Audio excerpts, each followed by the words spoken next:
मित्रगण, पर्यावरण के निर्माण में मनुष्य, पशु पक्षी, पेड़ पौधे, चरिंदे परिंदे, नदी, पर्वत, पहाड़, समुद्र सबकी बराबर की हिस्सेदारी है। परंतु इस मनुष्य नाम के जीव ने अपनी बुद्धि का दुरुपयोग किया है।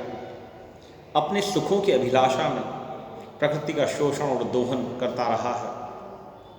इससे प्रकृति क्रुद्ध होती हुई दिखाई पड़ती है।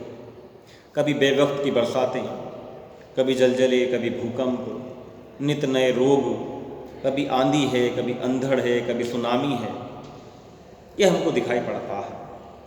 इसलिए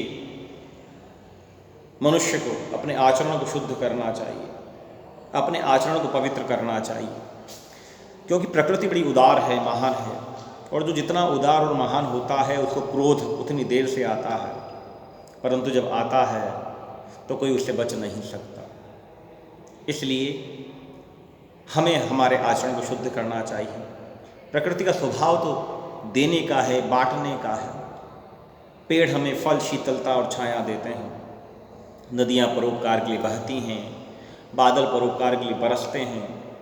तो प्रकृति का देने का स्वभाव है, इसलिए हमें इसका शोषण और दोहन नहीं करना चाहिए। और यदि हमने उसका दोहन और शोषण किया तो प्रकृति हमको निश्चित रूप से दंड देगी। हमारे जो पूर्वज हुआ करते थे, प्रकृति के सेवक हुआ करते थे, संध्या के समय फूलों को तोड़ने के लिए मना करते थे, क्योंकि उनका मानना था कि फूल बद्दुआ देते हैं। संध्या के समय पेड़ों के पत्ते नहीं तोड़ना चाहिए। पेड़ों को दुख होता है, तकलीफ होती है, पेड़ों को कष्ट होता है।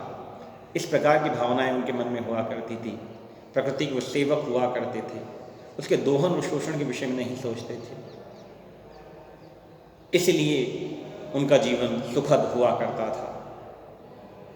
आपके समक्ष मैं प्रकृति के दोहन और शोषण का एक पुराना उदाहरण प्रस्तुत करना चाहूँगा।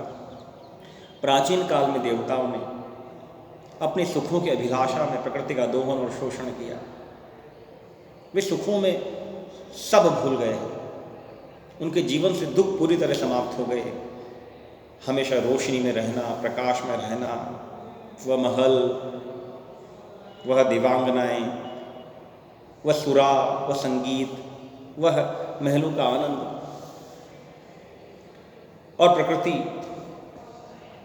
उनके इस आचरण को देख करके क्रुद्ध हो जाती है, क्योंकि वे अपने आप को सर्वशक्तिमान मानने लगे। प्रकृति को पराजित करने के विषय में उन्होंने सोचा, जबकि प्रकृति अपराजित है, कोई उसे पराजित नहीं कर सकता। तो ये देवताओं का अहंकार था। और जब प्रकृति क्रुद्ध होती है तो जल प्रलय का रूप धारण करती है, जिसमें देवताओं के भोग विलास के साधन, वह देवांगनाएं, वह सुरा, वह सुंदरी, वह महल, वह संगीत, सब जल प्रलय में डूब करके समाप्त हो जाता है। बड़ी मुश्किल से केवल मनु बचते हैं, और मनु की जो नाव है वह जल प्रलय के लहरों के थपेड़ों को सहन करती हुई हिमालय पर्वत की ऊंची चोटी पर बड़ी मुश्किल से लगती है।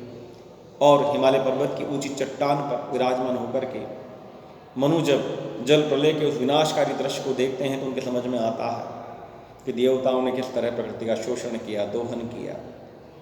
कामायनी में कवि जयशंकर प्रसाद ने इसका चित्रण किया है। हिमगिरी के उत्तंग शिखर पर बेट शिला की शीतल छां, एक पुरुष भीगे नयनों से देख रहा था प्रलय प्रवाह।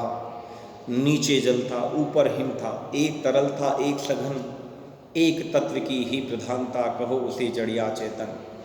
चारों तरफ जल ही जल दिखाई पड़ता है, नीचे जल, ऊपर जल, दाएं जल, बाएं जल। और प्रकृति देवताओं के दोहन और शोषण के कारण क्रुद्ध हो जाती है, विकराल रूप धारण करती है, भीषण रूप धारण करती है। और उसमें जो जीवन के जो 5 तत्व हैं जिनसे जीवन का निर्माण हुआ है, पृथ्वी, जल, तेज, वायु, आकाश, इनका भयंकर मिश्रण होता है, इनका भयंकर घर्षण होता है। और जब ये 5 तत्व संतुलित रहते हैं वो जीवन सुखद होता है, आनंदमय होता है, कल्याणकारी होता है। परंतु जब इनका असंतुलन होता है तो हमें प्रलय दिखाई पड़ता है। और प्रसाद ने कामायनी में लिखा है कि पंचभूत का भैरव मिश्रण, संपाओं का सकल निपात, उल्का लेकर महाशक्तियाँ खोज रही जो खोया अपराध। पांचों तत्वों का भयंकर मिश्रण होता है, जल प्रलय उपस्थित हो जाता है और जो देवांगनाएँ होती हैं, देवता होते हैं, जिनको अपनी शक्ति का बहुत अहंकार था, घमंड था, अपने आप को सर्वशक्तिमान मानने लगे, वे सब जल प्रलय में डूब करके समाप्त हो जाते हैं।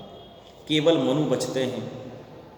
इसलिए ये घटना हमें सचेत करती है, सावधान करती है कि मनुष्य को अपने आचरण को शुद्ध करना चाहिए, प्रकृति का दोहन और शोषण बंद करना चाहिए। हम प्रकृति के सेवक बने और जो कल्याणकारी प्रकृति है, जो प्रकृति का स्वभाव है देने का और बांटने का, उसका आनंद लें। धन्यवाद। जय हिंद, जय भारत।